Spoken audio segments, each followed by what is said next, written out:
Hi guys, welcome to the Constitution class. I generally get here about a half hour early, so if you guys want to, it's 2:30. So if you want to skip ahead a half hour until we start, uh, skip ahead for about 30 minutes, and it'll take you right to the beginning.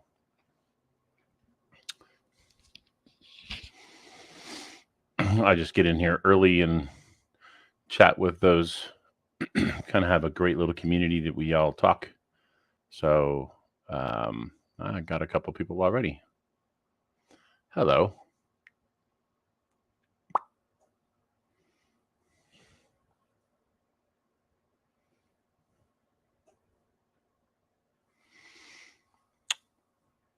What's up there, Raging Spark?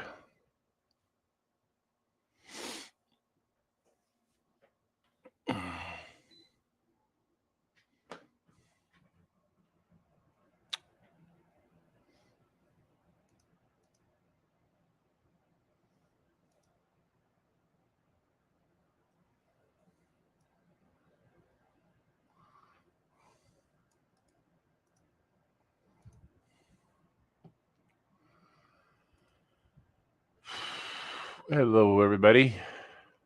Looks like we got about 10 people in here.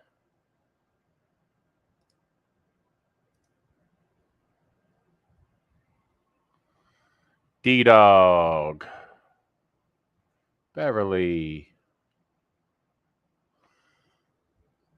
Not hot and humid here. SoCal's kind of, it's a pleasant day. It was a little bit cool this morning. Had some fog at my location anyway.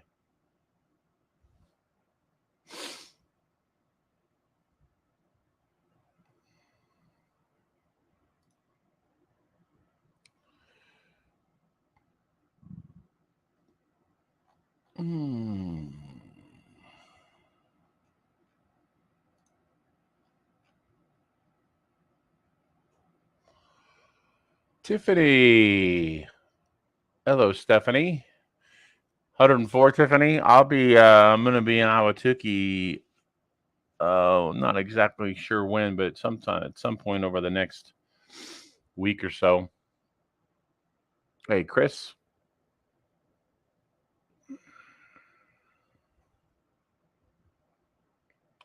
Where are you, Stephanie?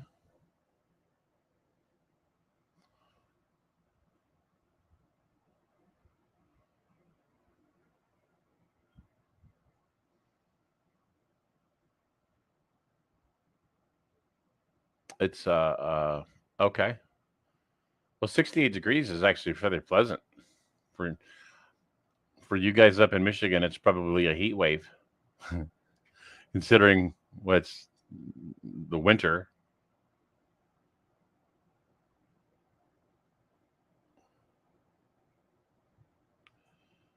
Mm.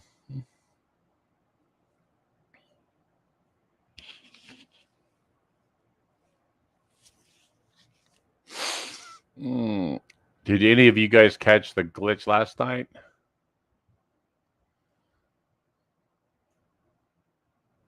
Yeah, I get that. We was I get that, Stephanie. We actually had over the weekend. It actually my outside air temp on my car reached 100 degrees. I hadn't seen that in a while. That was warm. Ah, another Michigan. D-Dog, I didn't realize you were in Michigan.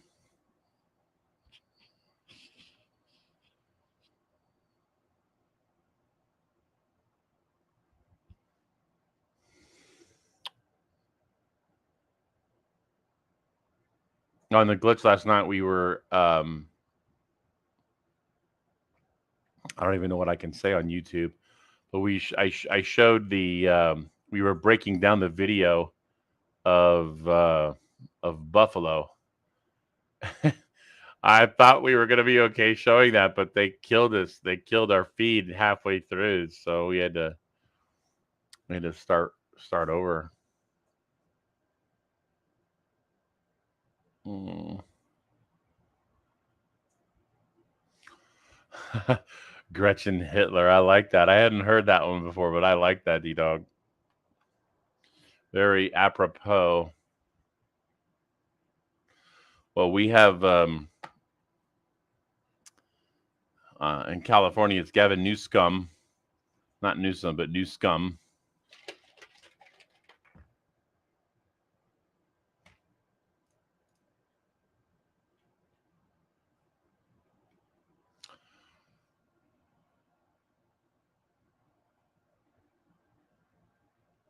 Well, um, when they killed our glitch show last night, it was we had to redo the show, or we had to come back. Anyway, I'm gonna most of all of the show that we were putting up online, even though the show got killed on the feed, we it was recorded on the back end. So I think what we're gonna do is we're gonna upload it. I'm waiting on Alpha to get me the video, and I'm gonna marry the two videos together, and then we're gonna put it up on probably on BitChute. Mm, Prickster.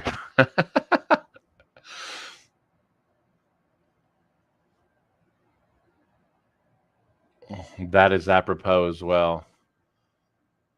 It's true. G Dog, he is a piece. I remember, when I was I used to do gun shows every weekend, every single weekend. I would do gun shows. All for the most part, I was focusing on California because I was selling things that were specifically for California, for the AR-15 platform, and I would I would talk to people all over the state, and everybody was at that point. At that time, it was Brown. Jerry Brown was the governor. Jerry Brown was not a good governor in the '70s, and he was even a worse governor in the 2000s, 2010s. So anyway, but Newsom was the lieutenant governor, and I just kept telling people, you guys, you're gonna be begging to have Brown back when Newsom is governor, and of course I wasn't wrong. Screwsome.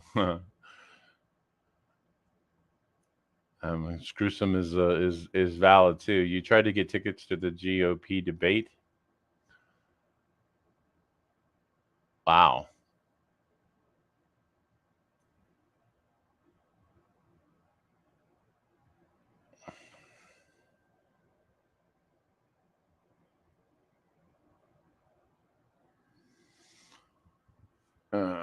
I'm gonna be right back, guys.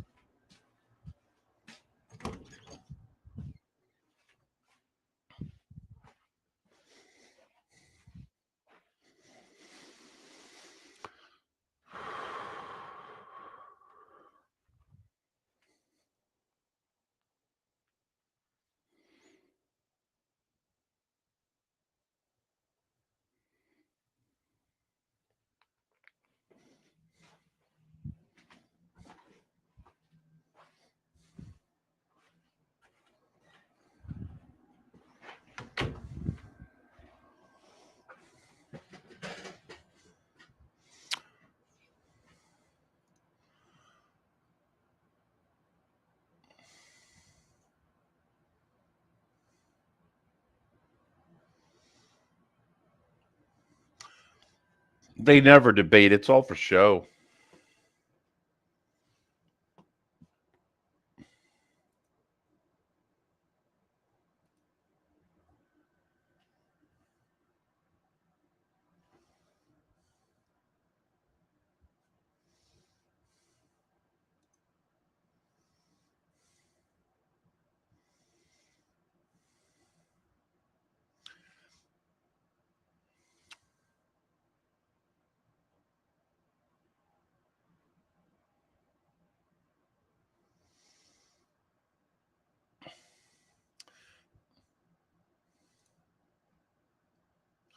That was a cowboy. That actually was yeah. That ruling came down I think earlier today, which was beautiful.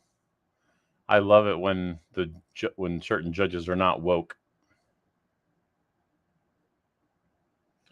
Makes me feel like there's hope.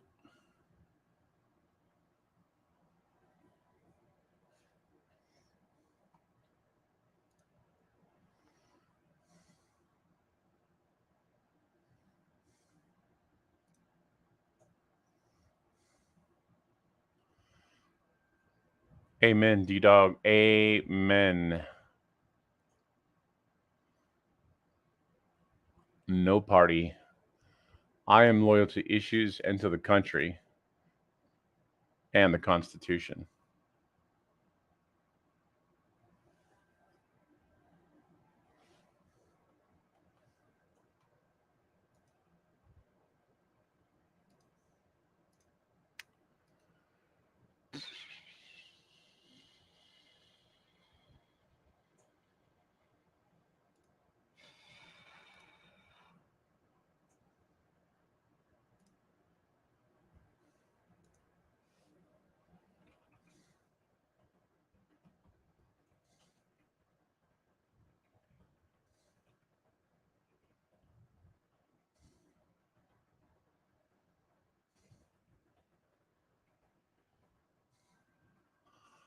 Uh,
let's ask Doug about that, Stephanie.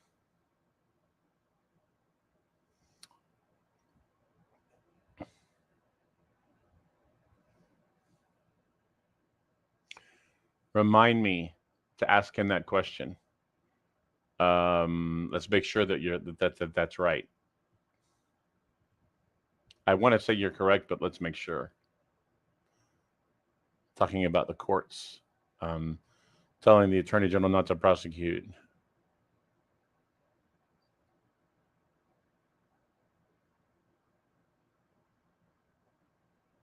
Oh no, that is true. Yes, judges can't repeal it.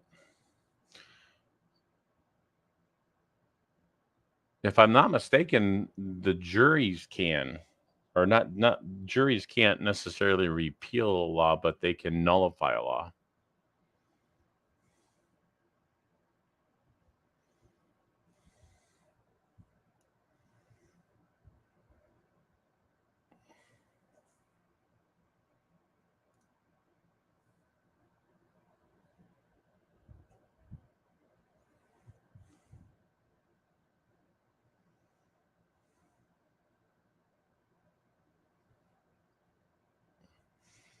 Amen, D Dog. That's but the problem is that most farmers and small business owners are so consumed with the things that they're doing that that they don't have time to run for political office.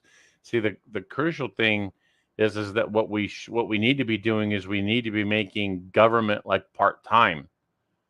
Right now, government is a full-time job, but we need to make it a part-time thing. If it was a part-time gig, then you could actually have it that way. Kind of like yeah, exactly, D-Dog, exactly. What's going on there, Colt? How you doing, brother?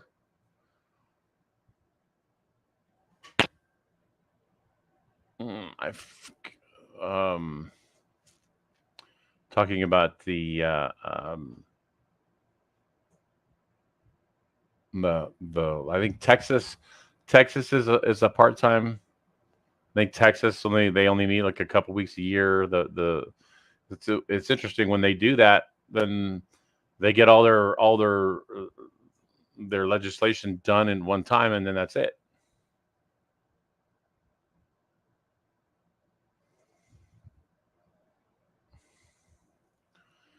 Star Citizen.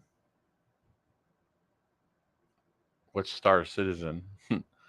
I I want to understand what you're saying, but I don't.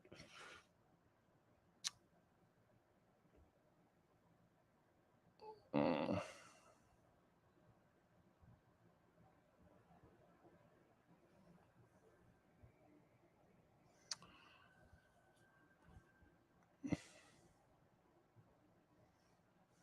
Okay, I kind of thought I kind of thought that. Oh, so Texas is January to May every 2 years. So they only meet from January to May. So it's like a 4 month session, and it's only once every 2 years. Is that do I understand that? Smart.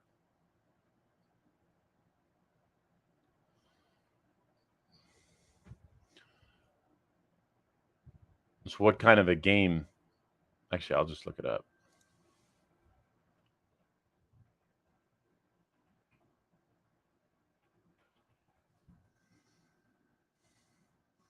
Okay. Are you? Is it like a? Are you like uh, flying? Are you a pilot, or is it like a full first person shooter?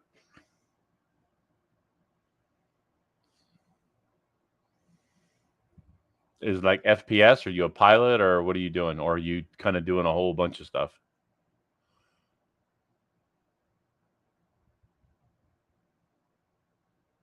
Nice. Cool. Cool. Cool.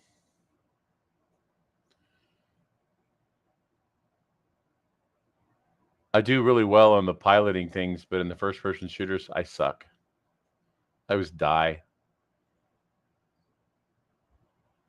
but I love pilot games.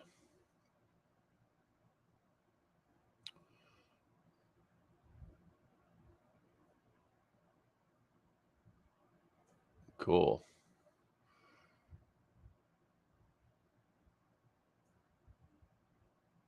Citizen petitions.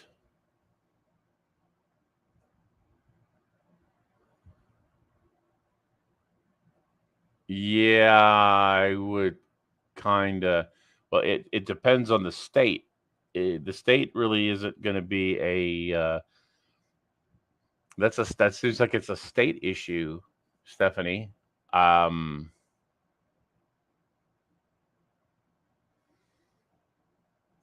I'm not sure he would know. He might know, but well, we will certainly ask him.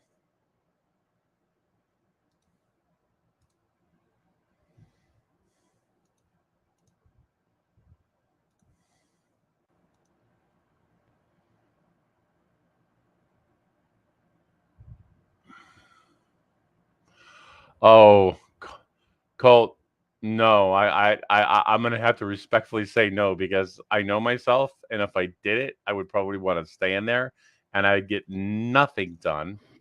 So, uh, I like that kind of stuff. So the best thing for me to do is to avoid it, so that I don't. It doesn't consume my time. I have so many other things that I need to do. Otherwise, it's very tempting. I must say, it's very tempting. But I'm gonna respectfully decline. Hey, Ron. What's going on there, Mr. Hamster? Yeah, just trying to find enough minutes in the day. Exactly. Colt's trying to lure me into play a video game. Which one? Star Citizen? There's only one video game worth playing, and that is Civilization 5. Okay, well, you can't really say that to people who like Star Citizen. They like that Sure. game. Sure, I can. It's getting the competitive juices going.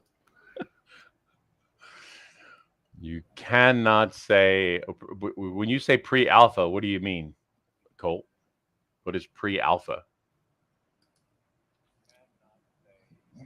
Because when you say pre-alpha, it's like to me is I understand beta, like beta testing. Is that like even before beta testing?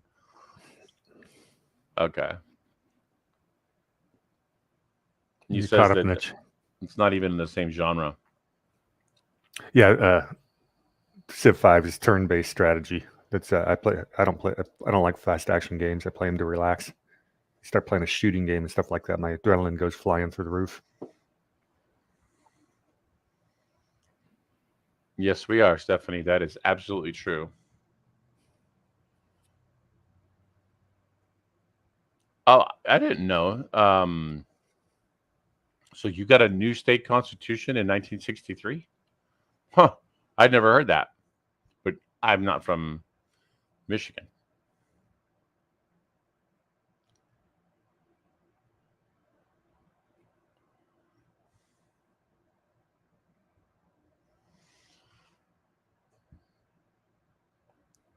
So what I would do, Colt, what I would do to relax is I'd have a um it was like Ace Combat 5 on like uh PS2 or 3 or whatever.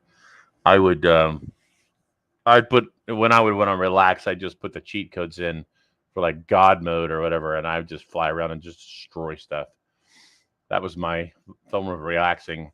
But when I really wanted to challenge stuff, then that's when I would go into like air to air combat.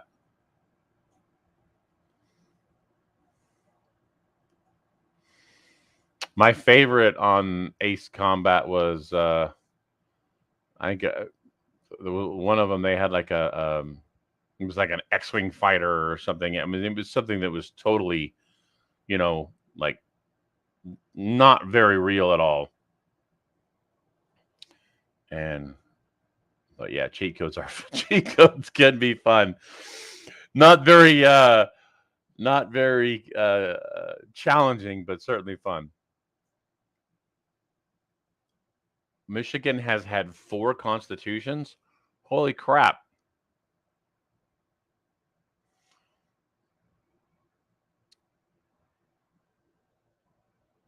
Hmm.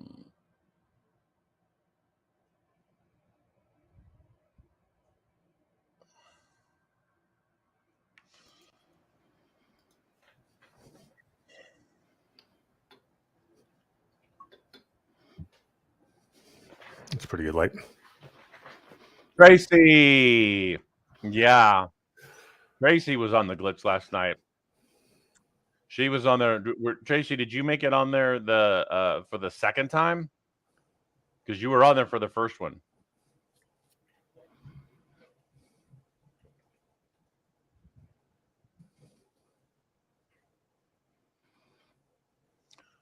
Okay. You got it, Colt. I will do that. You cut the last 10 minutes of the second one, or you cut the last 10 minutes of the first one? Did you get the edited version of both of them up yet? Nope. He hasn't sent it to me. Oh, I caught about 5 minutes of a show last night. Interesting guy I was talking to. I wish I could have got the whole thing. I may have to go back and watch that if I can find the time. The last 10 of the second, and then you watch the first part, and then you caught the last 10 minutes of the second part. I'm just trying to make sure that I got it right. Got it right. So Tracy, you caught the when Ron teed me up for that Twitter little spiel I gave. Did you catch that? That was fun. I'd almost forgotten all about that. So Ron gets a big assist on that one. I am curious, Tracy. At what point did they kill the feed? Because we don't know. I thought it was about 5 minutes before we caught it because I kept noticing the chat was dead. It had stopped moving, so I thought there was something wrong. It could have been 5 or 10 minutes.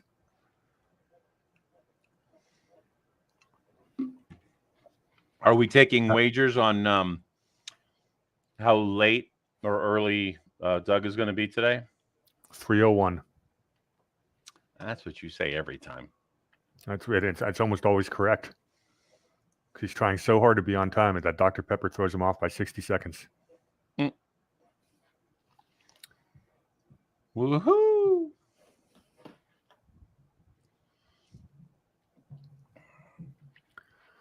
Oh, wow, that's fast. What's that? I placed an order today for some 2A supplies, and they will be delivered on Friday. Yeah, how shame on you, Tracy, but they're being delivered to Phoenix, so I have to drive over to Phoenix to get them. How often you go out there? I try to go at least once every 3 months or so. Try to. Yeah, who's got fun Memorial Day plans? It's like it feels like the last 2 years we didn't really have a Memorial Day, and this year everything's going to be just jam packed. I will be doing nothing on Memorial Day except sitting in my chair listening to some documentaries or reading. I will not be out in the chaos. I may actually head out to the river. I just got invited. That'd be fun. I was also supposed to go to a barbecue, but I'm not sure if we can do both. Tracy was drinking. What were you drinking, Tracy? Dare I ask?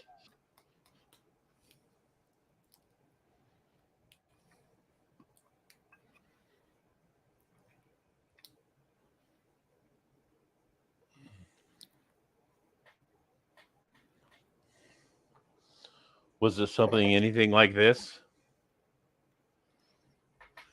This is unopened.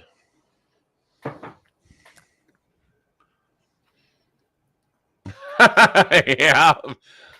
Okay. Vodka. I just got some really interesting vodka the other day. I saw it and I couldn't pass it up. It was mango pineapple flavored vodka. And I opened it up to taste it, and it was powerful.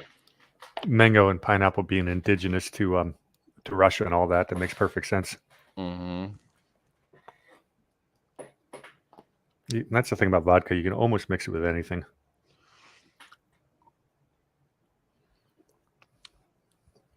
So,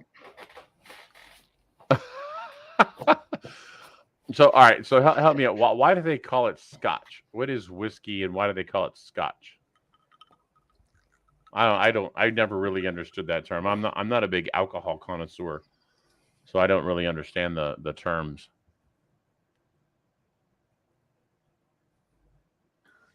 You've got Scotch, you've got whiskey, and you've got bourbon. So Scotch is whiskey and bourbon together? Scotch is they're all forms of whiskey, but when you say Scotch, let me see if I can find something that gives you a good one.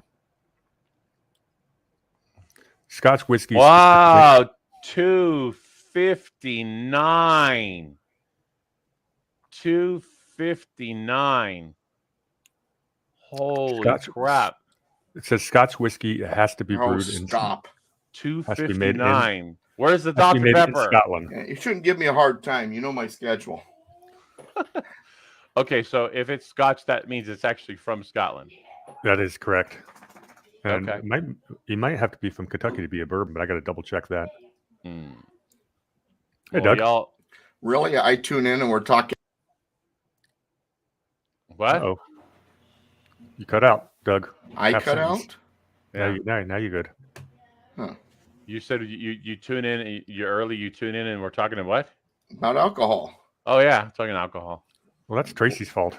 Tracy said she was drinking last night. Yeah, blame it on Tracy, Doug. Ron and I were trying to run a clean chat, and Tracy came in here, and all got chaotic. Don't worry, Tracy. I'm here to defend you. Okay, well, before we excuse me, before we jump in, I want to address something here. Stephanie, are you with us still? make sure that Stephanie's with us, and I'll ask her questions. Um, the first question she had something about it was more of a state issue. She said citizens. Let's see here. Okay, we have 18 citizen petitions circulating. Not sure how she feels about the process. They have a direct impact and don't require a vote from the legislature. Seems like potential mob rule. And then she said citizens can change law, repeal law, change laws, and amend the state constitution by petition and popular vote. And apparently that is legal in according to the state constitution. What is that? Something is really loud. It's got to be on Doug's end. Everything's quiet here. I know that I've heard a couple clicks, and I don't know why. I'm just No, sitting here. I'm hearing somebody in the background coughing, and there's people talking, and Oh, that's yeah, you know. okay, so now you just cut out. Yep, you're gone, Doug. That's Can't weird. hear you. Yeah, can you hear me now? Yeah. Yep. Let me tell them that they're being picked up and say, hey, I'm on the air. Shut the hell up. So hold on. Because they're in the dining room right on the other side of my door. Okay. Ron Colt wants us to put the poll up. Okay. So I'm on the podcast. I'm going to do a quick break because somewhere there's a loud noise coming from the background. A lot of people talking. Whatever that is, it needs to stop. His microphone's working. Yep, his microphone is working. I can hear it. Yep. So they did a quick break. So I can tell you guys, stop, please. So it's interfering with the program.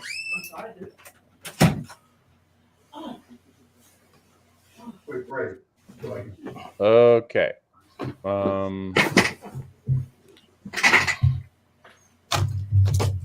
Sorry, Doug. Didn't mean to cause a family quarrel.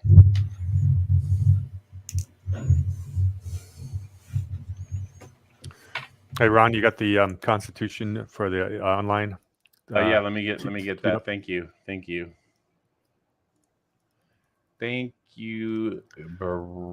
Warhamster.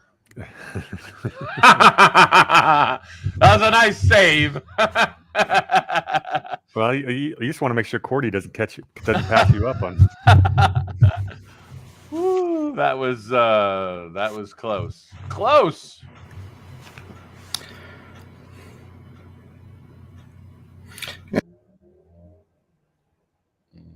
The connection keeps wanting to click in and out because I can hear it doing it, and I don't know why. Because I'm not even moving. Yeah, and you're really, really loud. Yes, Really? you are. Well, I don't know why. And Colt's already gone deaf and you beating the drums as you were walking over there, so we can't have that. What the hell is going on here? Yeah.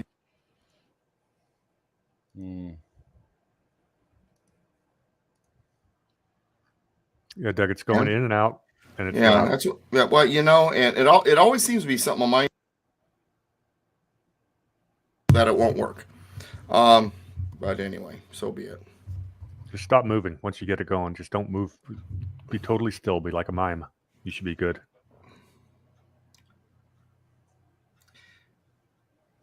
I need a studio with good equipment and no grandchildren.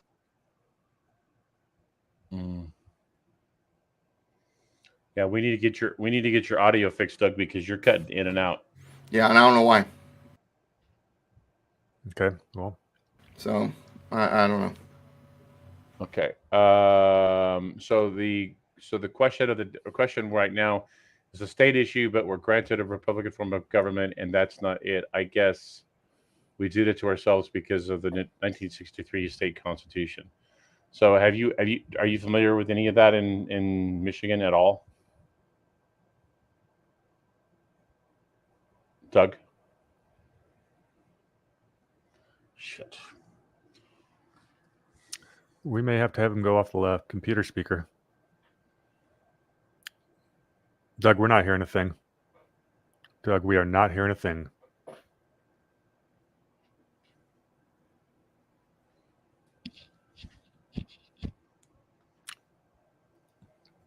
Doug?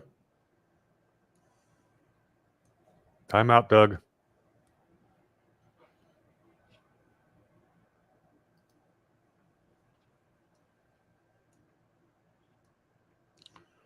I may have to get him another headset.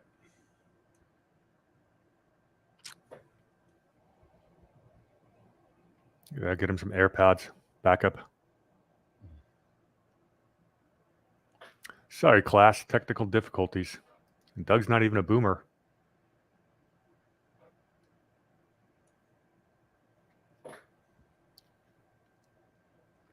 You'd think after 2 years of Zoom calls, we'd all have this perfected by now.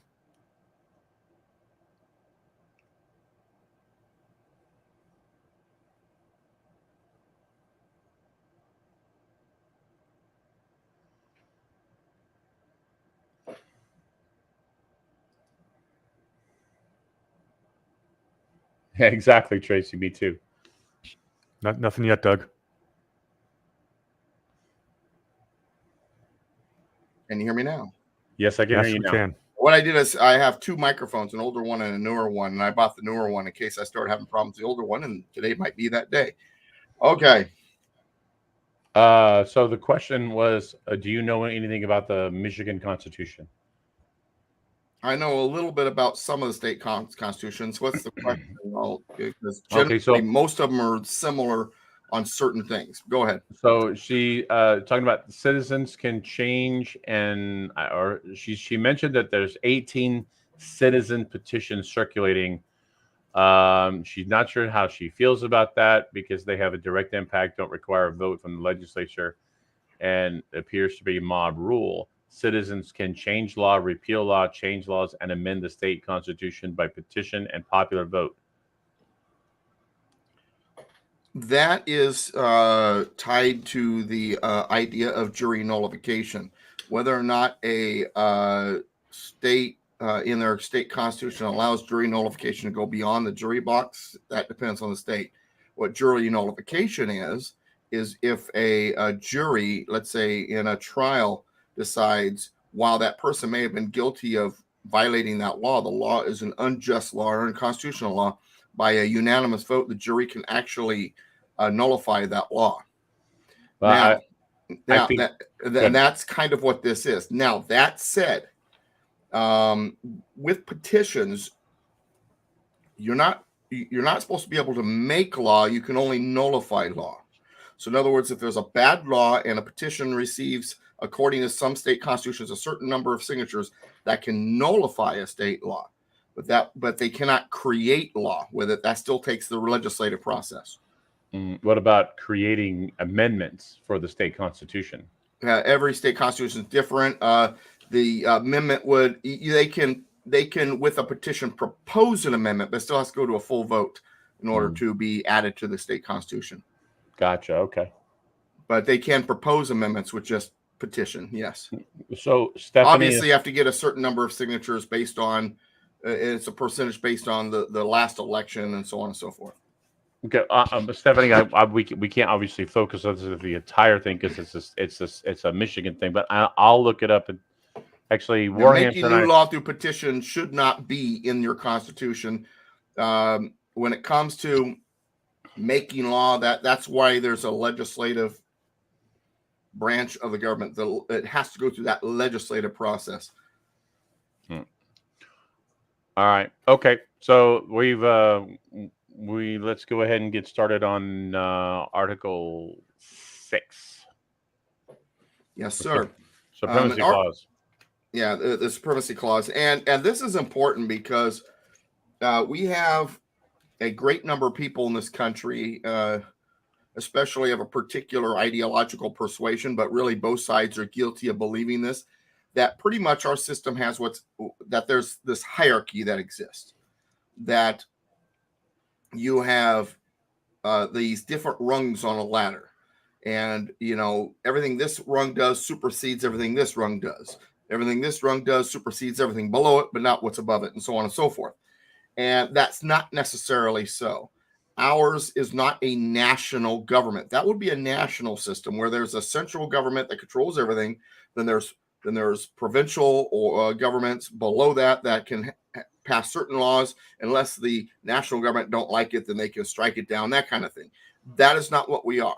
We are not a national system. We are not what is in Europe. We're not what's in the rest of the world. It all comes down to where does the authority lie. That's why ours is so different. National systems, pretty much the top government has all the authorities, and then the governments below have less authority and on down. Ours, it depends on what it is. And we have also something in our system that we call the enumeration doctrine. The top government, the federal government, only has the authorities enumerated to it. In other words, given to it in this document, the Constitution. If it's not in here as an authority, then technically they don't have the authority. There are some kind of caveats, necessary and proper clause. There are some things that they can do that if it's necessary and proper, but it's not the Constitution, but it's necessary and proper in order to carry out an enumerated power, then they can do it. For example, establishing a post office. This is my favorite example. There's no enumeration in the Constitution that allows them to buy purchase the postal trucks or to buy the sorting equipment, but that's necessary in order to carry out the establish the post office authority. Therefore, even though it's not listed, it's an authority that they have. But if it's not necessary for carrying into execution an authority that exists, and it's not expressly enumerated in the Constitution as an authority, then they can't do it. Simple as that.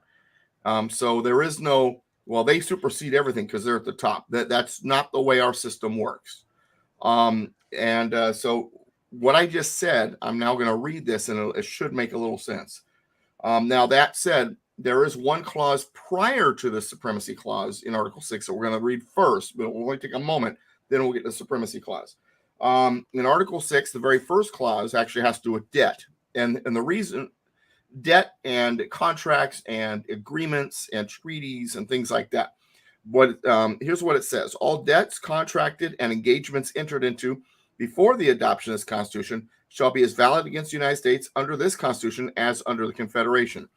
In other words, what it's saying is this is a new governmental system we're setting up. Whenever there's a Constitution, that means you're creating a new government.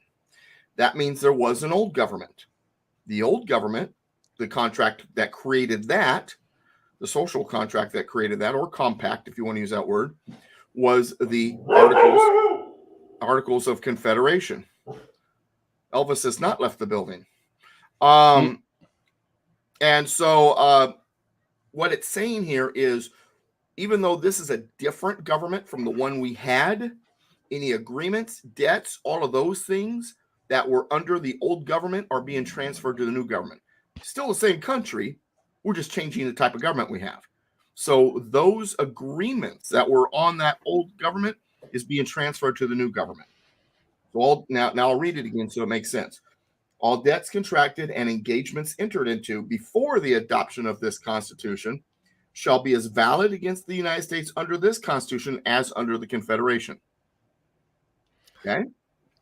So, Doug, it's an important point that we find this in bankruptcy laws, because that way a company can't just declare bankruptcy and wipe out all their debts and start all over again.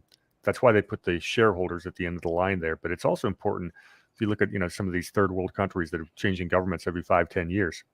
Can you just throw a revolution and get rid of all your debt? And international law has suggested no, which is a good thing, but it's also opened up a lot of countries to get exploited by the IMF and the Bank of International Settlements. So it's interesting that the founding fathers thought that far ahead. Yeah, that is interesting, and it is definitely a double-edged sword, so to speak. But the founders they understood, and they wanted. Well, you got to remember too is these were men who had sacred honor. So they knew what right and wrong was. It was self-evident. Remember the natural order of things? We've talked about that. They understood that it would naturally be the right thing to do to say, we're going to have a new government. But hey, don't worry, everybody. We're still going to abide by our debts and our agreements. Don't worry about that. We're going to stick to it. Same country, different government, but we're going to abide by all that. That's just the honorable thing to do. And as a developing nation, we were basically third world at the time. We were a third world country, absolutely. Establishing that kind of credibility, allowed our merchants, stuff like that, to get better terms of interest and loans because you're coming from a responsible party that respected the rule of law. Yeah, I would say probably yes. I can't necessarily say I've read that was the case, but that makes sense. Yes, absolutely. Um, and the thing is too is Hamilton. He believed though that also to help us with our credit, we needed a central banking system. People like Jefferson didn't necessarily agree. He felt that things like this was good enough. That this was showing the world, hey, we can be, we honor our agreements, we honor our debt. We don't have to, be borrowing all the time and be in a central banking just to prove that we, are a good credit risk. But and that was a debate between Hamilton and those who didn't necessarily agree with him. But that all said, it's funny because at the very end of the Declaration of Independence, I say this all the time because I try to emphasize it. I want people to understand how important what they put in that document really was. They meant what they said. And what they said at the end of the Declaration, and I'm going there so I can properly read it, and for the support of this declaration, with a firm reliance on the protection of divine providence, so they firmly believed that God was protecting them. This was a godly thing. That gets back to the preamble, do ordain and establish this. They could have just established a constitution. To ordain and establish, that's a godly, it's saying, hey, this is in the name of God. But the other part, after that, that's very important to me is this. We mutually pledge, they're doing it together, to each other our lives, our fortunes, and our sacred honor. I can't put enough emphasis on that term, sacred honor. Sacred honor was a big deal to these guys. Doing the honorable thing, doing the right thing, honoring your agreements, all of that was huge with these people. And I can't say that I necessarily believe that in today's political class that is necessarily the case anymore. All right. Any additional comments or questions? None from here. Okay. Well, you got something in your eye there? Is that what's going on in the chat room, Ron? Is that you? Yeah, my eye's been bugging me for about 3 days. It's been really, really dry. So it's like if I'm messing with my eye, I don't have anything in it. Yeah, well, of course, there's, I have eye drops I keep with me for exactly that because sometimes my eyes get dry. Oh, there you go. So he's got me beat. So there's nothing I can say to help this guy out. He's got it, man. He's got it covered. There's the old, eyelash might be in there thing. Just have a good cry. Go watch The Lion King, and when Mufasa dies, it'll come right out. Yeah, it's just bugging. It's been bugging me. I have a. I think what I actually have is I have a couple of like little skin tacks right on my eye, right where my eyelashes are, and they've been okay. I need to get those things removed. Yeah. Anyway, I don't know if that's what I get it. I get it. All right, so I'll try not to. You see, now that everybody knows his eye's bothering, we're all going to be watching him for him to rub his eye, right? I'm just gonna go ahead and stop my camera. No, you don't have to do that. All right, so now let's get to the part where you talked about earlier, the supremacy clause. Now understand, we're going to talk about 3 things here. There are 3 things that are listed, so I want you to make note of this. Item number 1, this Constitution. This is where if I had a whiteboard, I'd be writing this Constitution, number 1. Number 2, and the laws of the United States, which shall be made in pursuance thereof. All right, made in pursuance thereof of what? This Constitution, which was listed first. So item number 1, this Constitution. Item number 2, laws of the United States made in pursuance of the Constitution. Not all laws, this is suggesting, are made in pursuance. There's going to be some are made in pursuance, some that are not. The list that we're making here, these things, they must be made in pursuance of the Constitution. In other words, they must be laws that are authorized by the Constitution. That's what it's saying. If it's not listed as an expressly enumerated authority, then that law would not be on the list it's something else. So this Constitution and the laws of the United States, which shall be made in pursuance thereof. Now there's a semicolon there. I'll get back to that semicolon later. And all treaties made or which shall be made. Treaties, we know what treaties are, right? They're agreements with other countries. And the Senate must ratify a treaty before it goes into effect. The president can negotiate and sign all the treaties he wants, but they don't matter until the Senate ratifies them. So now get back to this says, and all treaties made or which shall be made under the authority of the United States. In other words, it's been ratified by the Senate. That's what that's saying. Shall be the supreme law of the land. So, supreme law of the land, this Constitution. Now, remember, when I say this Constitution, just because something's listed, we don't have those rungs on a ladder like I was talking about. Oh, what's in the Constitution? That means everybody has to follow. Not necessarily. It depends on where the authority lies. That's the reason why I get into these things about, well, then the state has to do it too because it's in the Constitution. Well, it depends. Where does the authority lie? It all comes down to authority. So this Constitution and the laws of the United States made in pursuance thereof. So these first two things are the law of the land, but only the federal laws are made in pursuance of the Constitution. If the federal government doesn't have the authority, the law cannot be the supreme law of the land because it's an illegal law. It's an unconstitutional law. And if a law is, as John Marshall had written, repugnant to the Constitution, it is not a law. Okay, so understand, just because the federal government makes a law or takes an action, it doesn't mean it supersedes everything. If they don't have the authority, it supersedes nothing. Does that make sense? Then there's this semicolon, and then all treaties made or which shall be made under the authority of the United States shall be the supreme law of the land. That means a treaty, just like the Constitution and just like laws made pursuant thereof, is the supreme law of the land. That's why treaties can be dangerous, and that's also why originally we didn't have a bunch of senators voted in by the population ratifying the treaties. We had people who had been appointed by the state legislatures because they had also a big concern about the treaties. Is it going to interfere with their rights as a state? Is it going to interfere with their sovereignty as a state? That's the reason why it's so important that the senators were appointed by the state legislatures, because they're the ones ratifying the treaties. And I'm going to take it even a step further. We notice, based on the language, and I want you to get into a little bit of English and grammar here, a semicolon is a very important piece of punctuation. What a semicolon does is it separates a sentence, separates the subjects, but yet they're still tied. So there's something that connects them. There's still one sentence, but without the semicolon, if you had put a period, they could stand as separate sentences. But the reason why it's not a period, it's a semicolon, there's still something that connects them. So it separates, but yet connects. It's kind of an interesting concept, the semicolon. And they use the semicolon here for a very specific reason. This Constitution and the laws of the United States, which shall be made in pursuance thereof, comes before the semicolon. The Constitution and laws made in pursuance of the Constitution. Semicolon. The reason why it's not a period is because all three things are the supreme law of the land. That's what connects them as a sentence. So it wouldn't be a period. However, it's a semicolon because that part that says made in pursuance thereof, with a semicolon there, that separates that from the next part. So in other words, treaties, now I want you to sit down for this because a lot of people have trouble with this.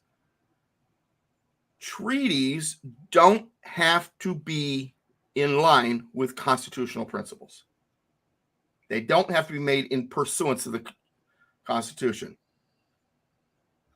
Now, I get a lot of heat on this because there's a lot of people that argue with me about this.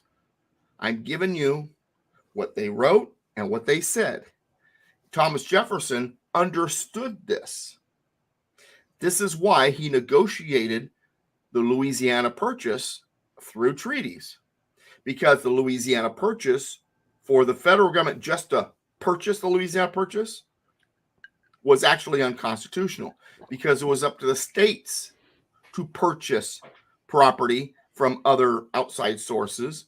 And if the federal government was to own land, it had to be either through the, remember this in Article, what was it? Article 1, Section 8, through the only way the federal government could own domestic property is by purchasing it with the consent of the state legislature for the purpose of needful buildings. Remember that? Those three things?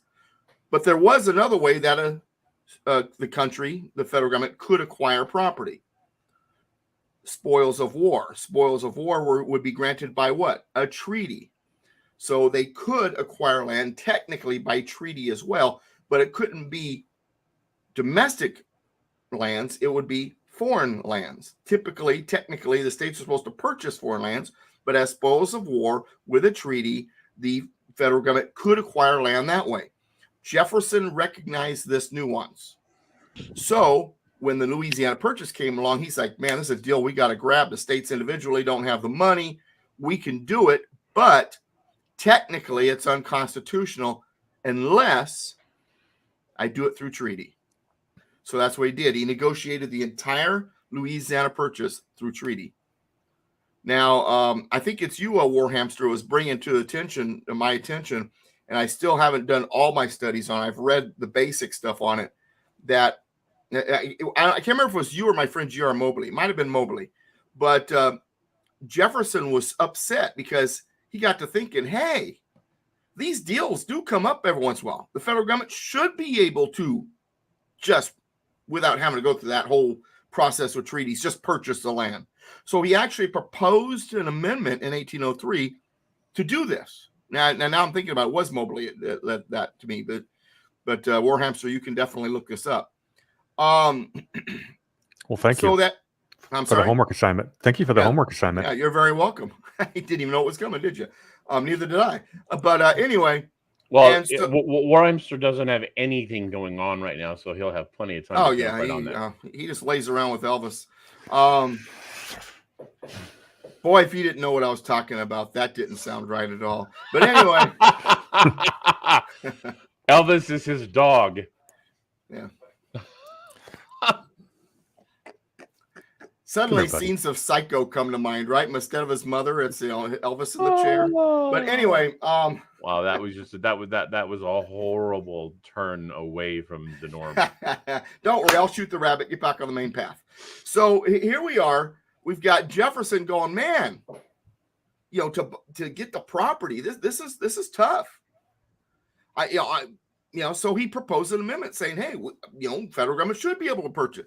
It didn't go through. You notice there's no amendment that says that. It didn't go anywhere. He really didn't propose it. What he did is he sent the proposal to Congress. Hey, you guys need to propose this. They didn't propose it. They disagreed with him. Anyway, so, but my point is this. So now that I'm helping you understand that treaties don't have to be pursuant to the Constitution, that makes them very dangerous. And that also helps us understand why the Senate must ratify them. Because remember, the states, through their delegates, created this government. The states then are the final arbiters of this contract because they're the parties to the contract. So they're the ones that can decide if it belongs in the contract or not as an amendment or as a treaty or whatever. Well, this is a really important... Yeah, go ahead and finish. I got a great question.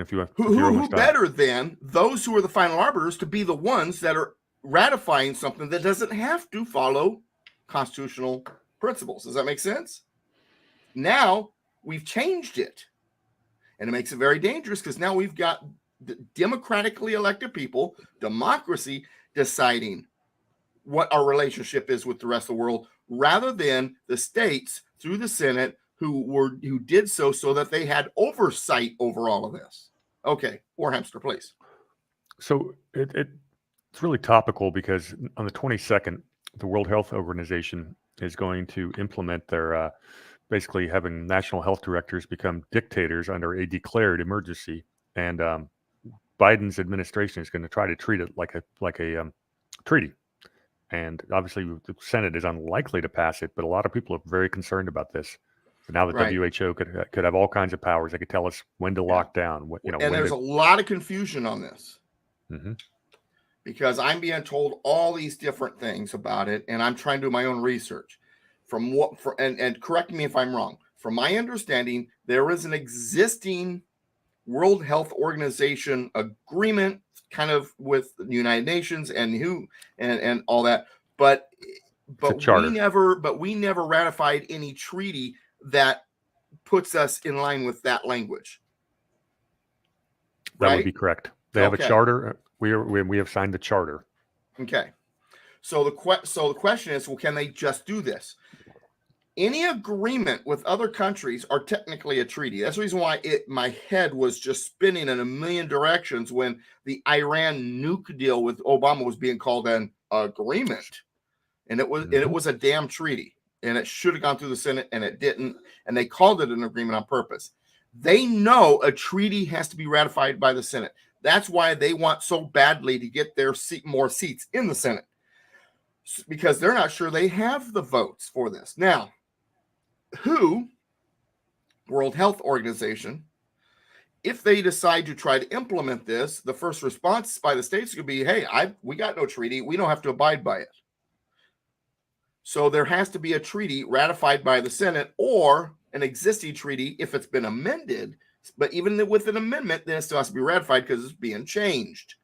So no matter what the argument, if the treaty exists or it's already exists, but these are amendments, because I've heard both, either way, it still takes the Senate to ratify. This is why, getting back to an older argument now, the 17th Amendment is so devastating.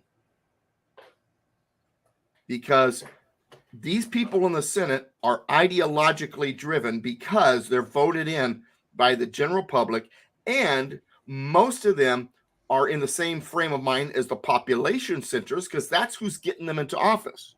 I'm going to respectfully disagree. They're not voted in by the general public. They're selected by people on high, and then we have this sham called an election where it appears as though there's two people that are running, but one person's already been selected. Regardless of that, from their point, regardless of that, whether or not that is exactly, and I understand what you're saying, and you're essentially right. But I'm talking about the mindset of the senators. Mindset of the senator.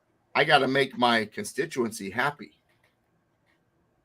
or the people that's tugging his leash, whichever.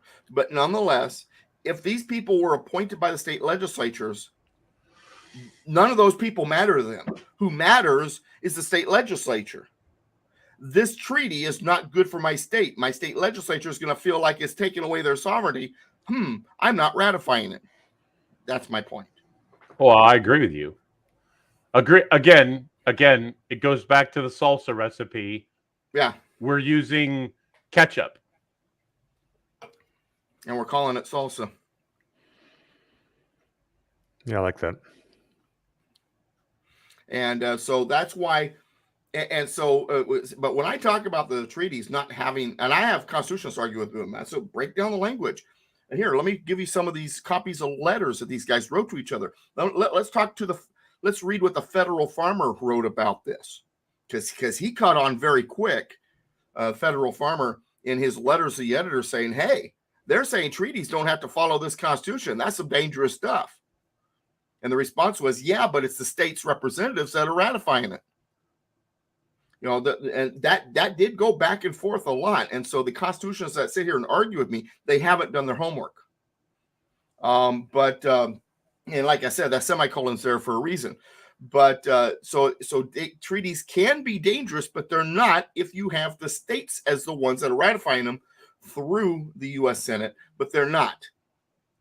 And this WHO thing has got a lot of people freaking out. I mean, you know, my 2 live classes already this week, man. First question right out the gate was that. And I did an event last Saturday. First question, everybody came to my table. And instead of looking at my books, I say, hey, what about this WHO thing? Are we giving away our sovereignty? I mean, it's the number one question on everybody's lips right now. It requires ratification by the Senate, at least legally. I'm not saying that they won't try to pull something illegally. That's very possible. But from a legal, constitutional standpoint, it cannot happen until there's a ratification by the Senate. We are not to be tossed around at the whims of the international community. We have never ratified any treaty that allows that type of loss of sovereignty. Okay. And I tell you what, the conspiracy theorists and conspiracy factualists, both groups right now are freaking out over WHO, because it's their nightmares that they've believed all their life coming true. So I get it. I get the panic. But once again, if we're going to stand firm, if our cockroaches are willing to stand firm, they're going to say, whoa, wait a second. That's got to be ratified. Cannot be applied until it's ratified. And if it's not ratified, tough. Yeah, this would be a state nullification issue, I think. Oh, absolutely, too. Well, you know, and here's the thing.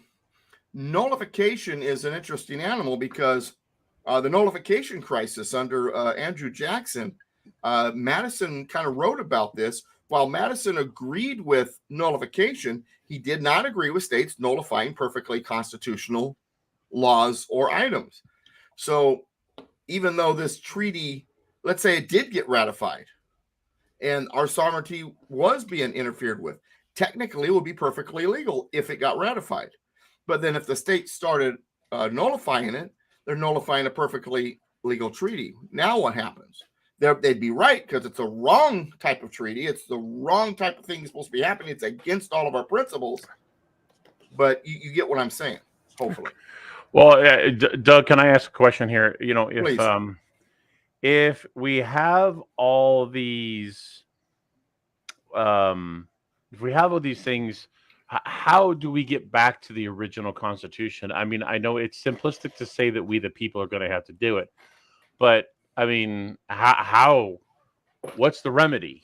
I believe the key is to be a republic again. So the first two steps would be to get the Senate back in the hands of the state legislatures and to get rid of Reynolds v. Sims. Okay, so that said, to me, that's the first steps. That said, if we go back to the if we go back to where the Senate, if we nullify the 17th Amendment, do we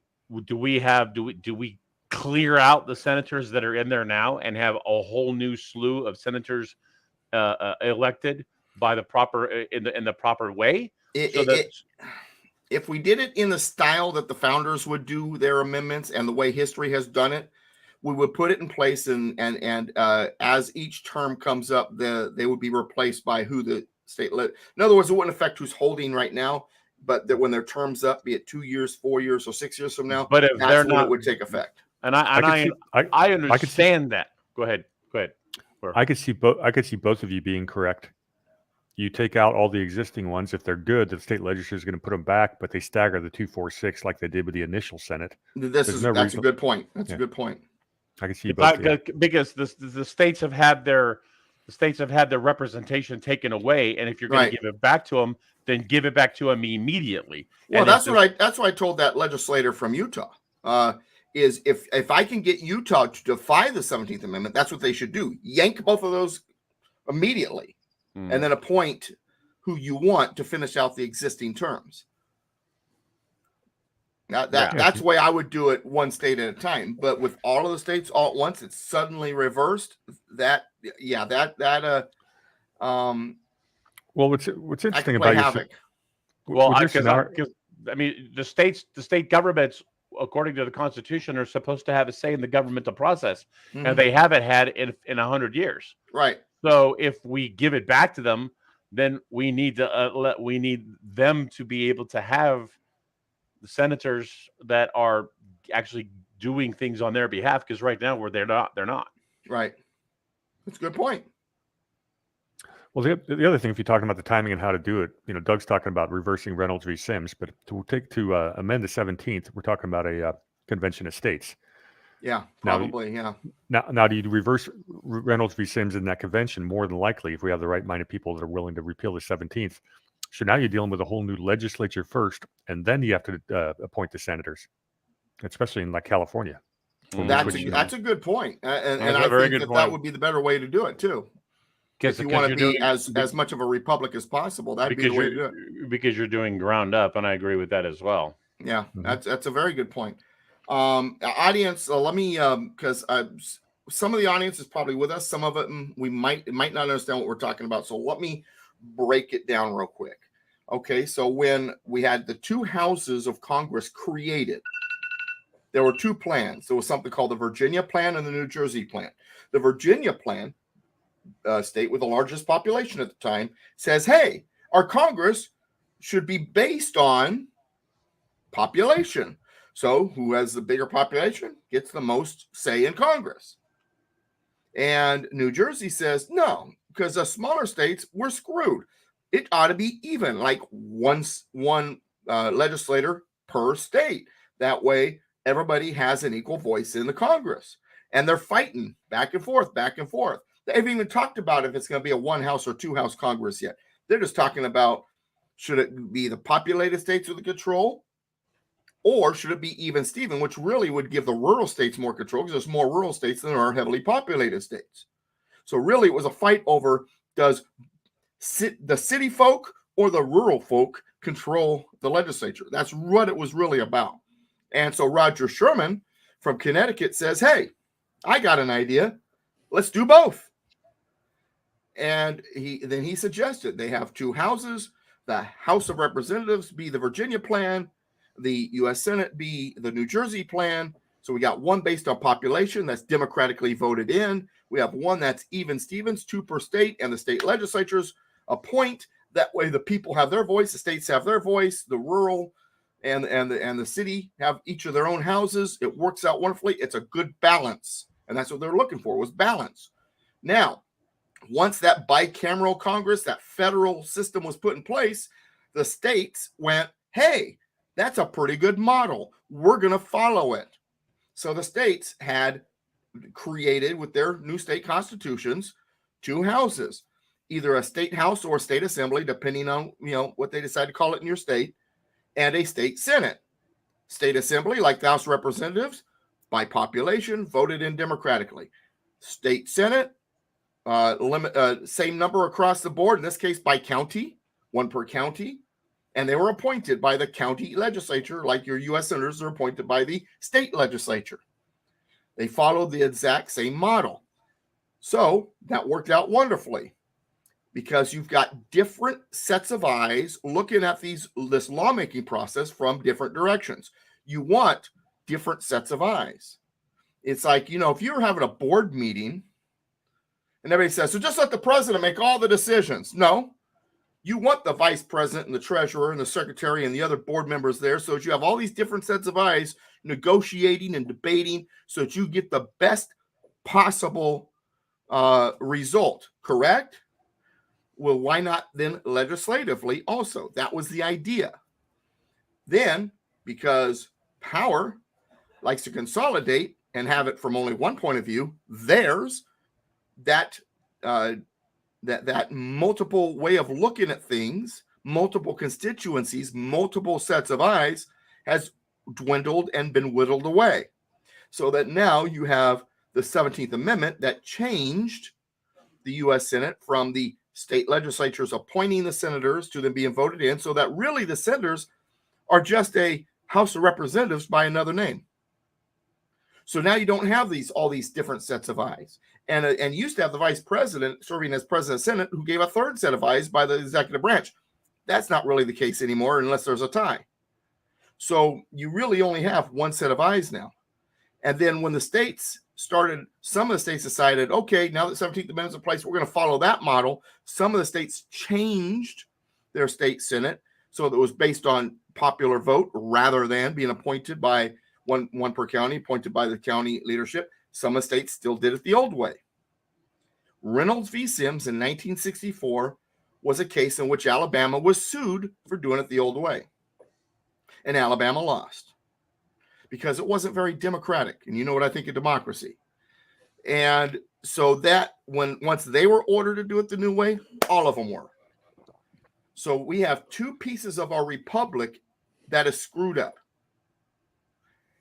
And that's what we're talking about. So for those that, hopefully I've caught everybody up here. So if we just go back, just those 2 things, go back to the state legislatures appointing the U.S. senators and the county legislatures appointing 1 per county, the state senators, and I think we need to take our county legislatures and go back to their original model, which was a bicameral house, 2 houses also.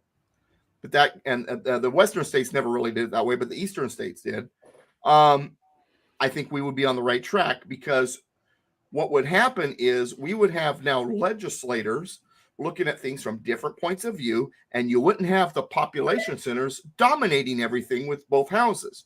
They would only be dominating one house. The rural states or the rural counties, depending on if you talk about the federal or state legislature, would have a voice in the other house.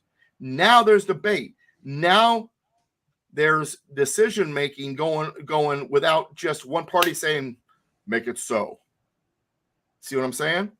So that, and to me, none of the other stuff matters until we at least get that going. I think that that is the rudimentary foundational thing that needs to be done first. That said, there's actually one thing that's even more foundational than that. We better get ourselves into prayer. We better get our religious house in order, or we're never going to get our political house in order. But that's a different topic for a different time. All right.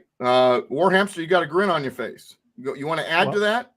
I can add to that, but I'm really looking forward to the next line you're going to read because I got a new question for you on that one. But yeah, because the only thing, go ahead. Yeah, the only thing I was going to add is that it goes back to what the idea of representative government is. Mm-hmm. And right now, our senators represent national political parties, and national political parties. Everyone just votes for an R or a D, or too many people do. All they have to do is bribe a lot fewer Congress critters. But when you have to, if you want to try to shall we say, influence people in 50 different states with hundreds of counties and stuff like that, it's a lot more difficult for just a little bit of bribe money to go a long ways. So, yeah, Ron put an interesting thing that I didn't mention, but it's very true. Nebraska does not have a bicameral legislature; it's a unicameral legislature. That happened in the 1930s for whatever reason. They did originally have a bicameral legislature, but the 1930s, and I haven't done enough research to find out why they decided to do it yet. But in the 1930s, they decided, hey, we just need one house. Well, there was actually somebody in the chat had asked. Colt asked, "They said the eastern states don't have a bicameral government?" With a question, and so I was responding to him. But yeah, Nebraska is the only one. Yeah, there's one state at the state level that doesn't have a bicameral system, and that is Nebraska. And then, for the most part, counties don't have bicameral systems anymore. But early on, the early states did. As we moved westward, a lot of the frontier states decided not to go with the bicameral county governments. And in fact, Alaska doesn't even have county governments or counties.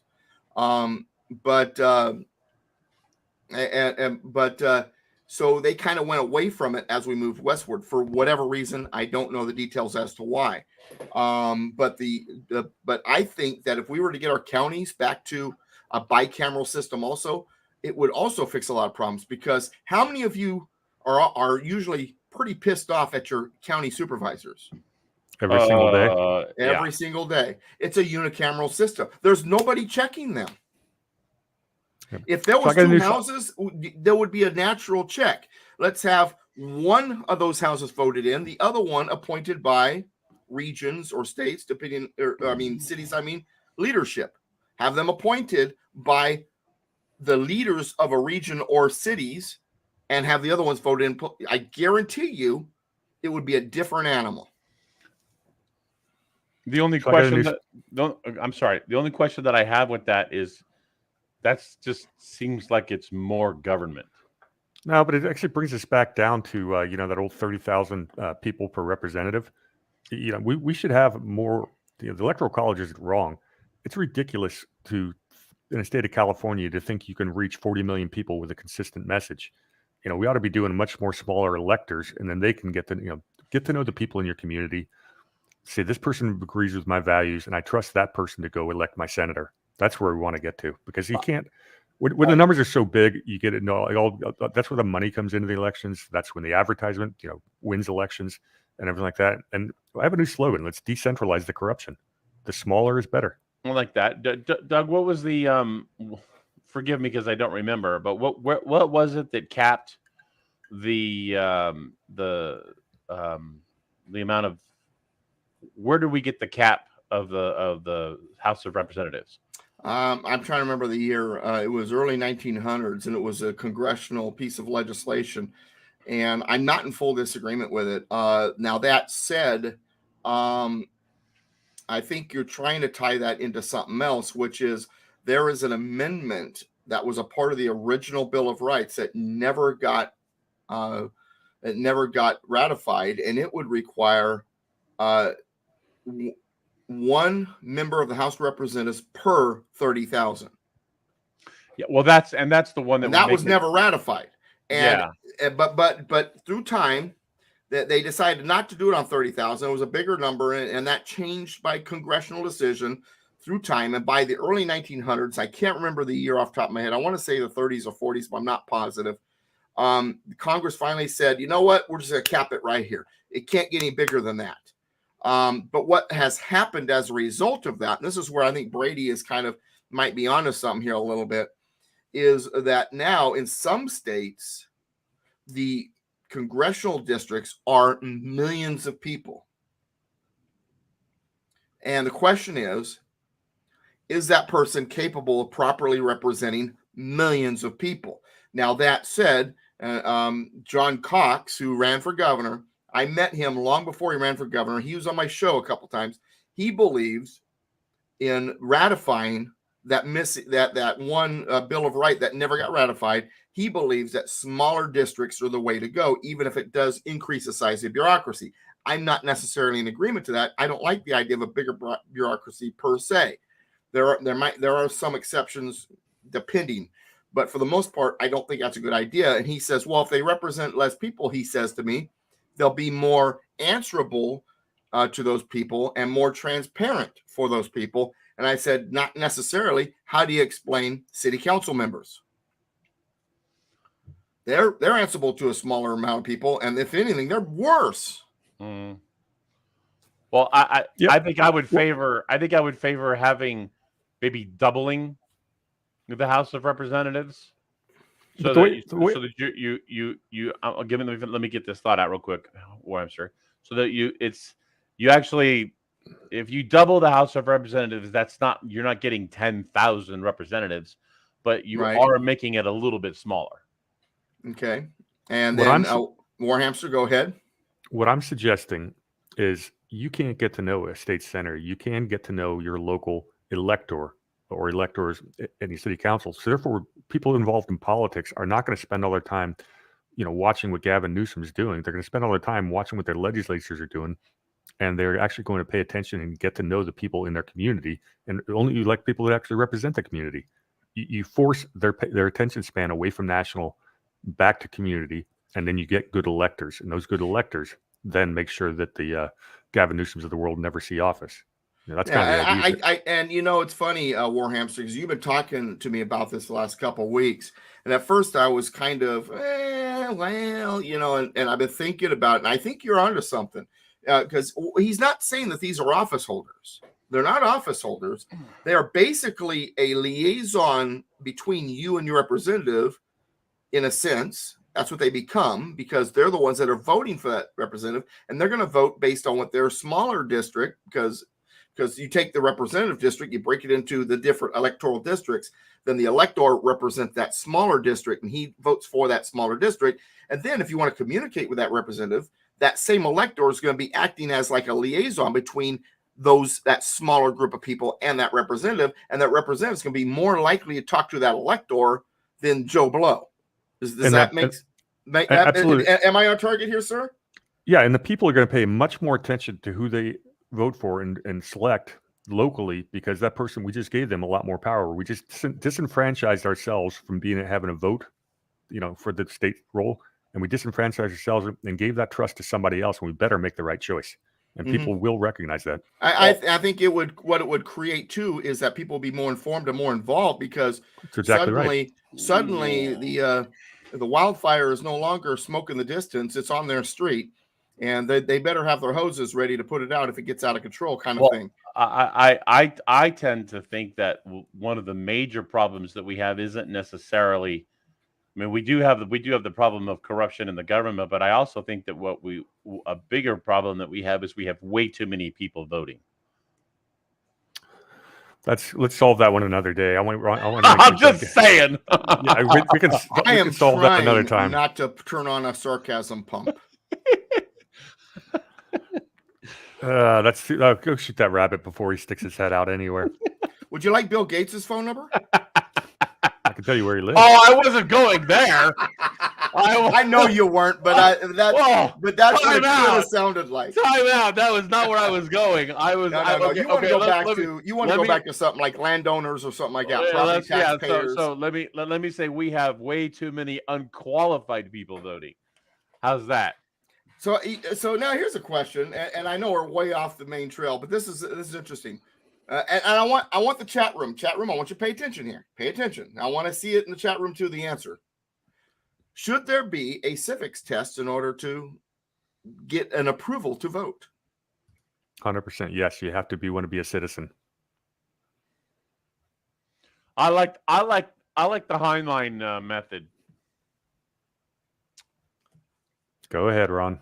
Do you know Heinlein? Robert You've given me this one before. Spit it out.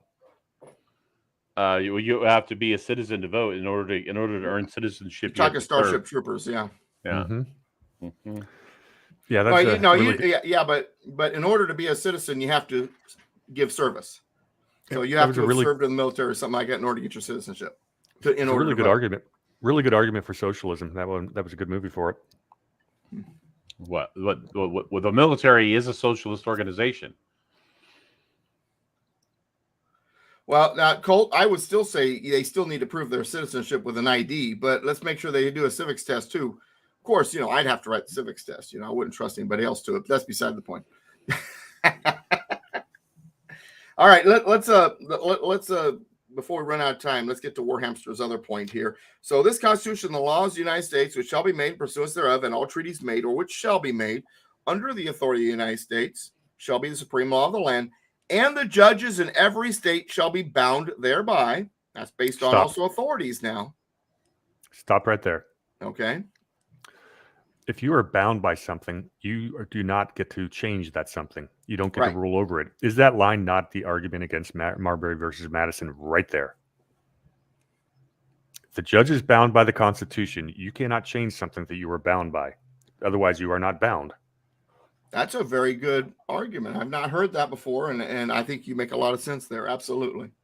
Marbury versus Madison, what he's referring to, folks, is the idea of judicial review, where the judges interpret the Constitution to mean whatever the hell they want it to. Well, but if they're bound by it, how can they interpret it to mean anything other than what they're bound by it meaning?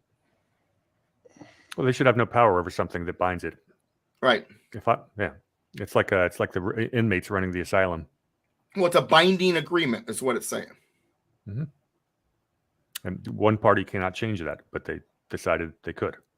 Right. That's a good point. Well, okay, so there's a few people in the chat that have says if we took back our education system, there would be no need for a test. So some people are like in favor of some sort of a civics test to vote. Some people aren't. Some people think that we should just have is just a voter ID or something to prove citizenship.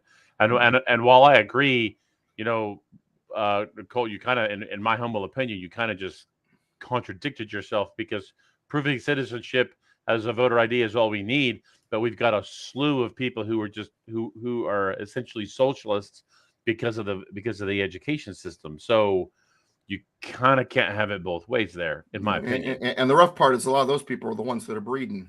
Right. So idiocracy suddenly comes to mind. Oh, don't even go there. Are we done with Article 6, sir? No, we're not. Okay. But we are almost there. And since I was a minute early, I should be wrapping it up. But let's get going here. And the judges of every state shall be bound thereby. And I think, Warhamster, you make a very valid point there. Anything in the Constitution or laws of any state to the contrary, notwithstanding. In other words, if something is constitutionally the law of the land, the states cannot make law contrary to that. And someone says, then the states can't make anything against the Second Amendment because it says it shall not be infringed. But remember, where does the authority lie? The authority on shall not be infringed, that is to the federal government, shall not be infringed. Every single federal government gun law is unconstitutional, but it applies according to the preamble to the Bill of Rights to federal government. So states can make gun laws, but that doesn't mean they can stomp all of your right. It's still your natural right. So just be careful when we talk about making contrary. We're talking about authorities. For example, immigration is an authority of the federal government. So guess what? What are those laws? The sanctuary state laws? Those are contrary to federal immigration law. So they are unconstitutional. That's what this means. Mm. Senators and representatives before mentioned, and the members of the several state legislatures, and all executive and judicial officers, both of the United States and of the several states, shall be bound by oath or affirmation to support this Constitution. That's huge. That means if you're holding office anywhere, your job is to support this Constitution. You're bound by oath. But no religious test shall ever be required as a qualification to any office or public trust under the United States. In other words, they can't say, well, you know what, Secretary of State, but we don't allow Catholics, so sorry, you can't have it. No, don't work that way. No religious test. But now this is the only place that religious test is mentioned. It comes down to holding office. I remember back in 2012 and 2012 or 2016. And this Khan was his last name. And he's waving this blue Democrat version of the Constitution. He says, this president wants to stop the immigration of Muslims, and it says no religious test right here in the Constitution. Congress can stop whoever from immigrating in this country, whoever they want. There's not religious test has nothing to do with it. If they decide they wanted to make sure that, no fill in the blank group can immigrate this country, they can. That's Congress's decision. They can prohibit whatever group or people or whatever that they desire based on what they think is best for this country. The religious test only applies to office holders. Okay, one last thing is I want to go through Article 7 real quick so we can start fresh with the Bill of Rights next week. Ratification of the conventions of 9 states, 3/4, shall be sufficient for the establishment of this Constitution between the states. So ratifying the same, it's actually just under 3/4, but 9 is 3/4 of those that were present. 12 were present. Between the states, so ratifying the same. Done in convention by the unanimous consent of the states present. Remember, only 12 states were present. Rhode Island had decided not to send their delegates at the last second because they realized a new constitution was probably going to be written and they wanted no part of it. Present the 17th day of September in the year of our Lord, 1887. September 17th, 1787. Why is it September 17th, a federal holiday, national holiday, whatever you want to call it? And why is Labor Day? I say get rid of Labor Day and make Constitution Day the September holiday. I don't like socialist holidays. That's why I want to get rid of Labor Day. I know. Doug, Doug, real quick. Okay. I know you got to go. Tyson asks if states can make laws contrary to the Constitution. That's not what I said. This is his question. Okay. If states can make laws contrary to the Constitution, why would state office holders have to make an oath to the Constitution? States cannot make laws contrary to the Constitution. It comes down to authorities. You weren't listening. Okay. Well, or maybe he misunderstood. Maybe he misunderstood. They cannot make laws contrary to the Constitution. They can make laws regarding the authorities given to the states. They cannot make laws that are contrary to laws that are based on authority made by the federal government that are authorized the federal government. And just because something's in the Constitution doesn't mean it applies to the state. They're not making a law contrary to the Constitution. If it doesn't apply to them, it applies to the federal government. Well, that's like me saying, that's like my son and daughter, Christopher and Courtney, and saying, oh, now, Christopher, you cannot go outside. Courtney says, I can't. It doesn't apply to you. You can go outside. You're not making anything contrary to what I said. It applies to Christopher. Go on outside, Courtney. Tyson, gun laws. Okay, so the Constitution does not apply to the states, I think is what he's saying. No. The Second Amendment, the Second Amendment does not apply to the states as written. So shall not be because if it did, then that means the states couldn't make any gun laws either. Don't you like the fact that a 2-year-old can't walk into a gun store and buy a gun? Someone's got to make that law.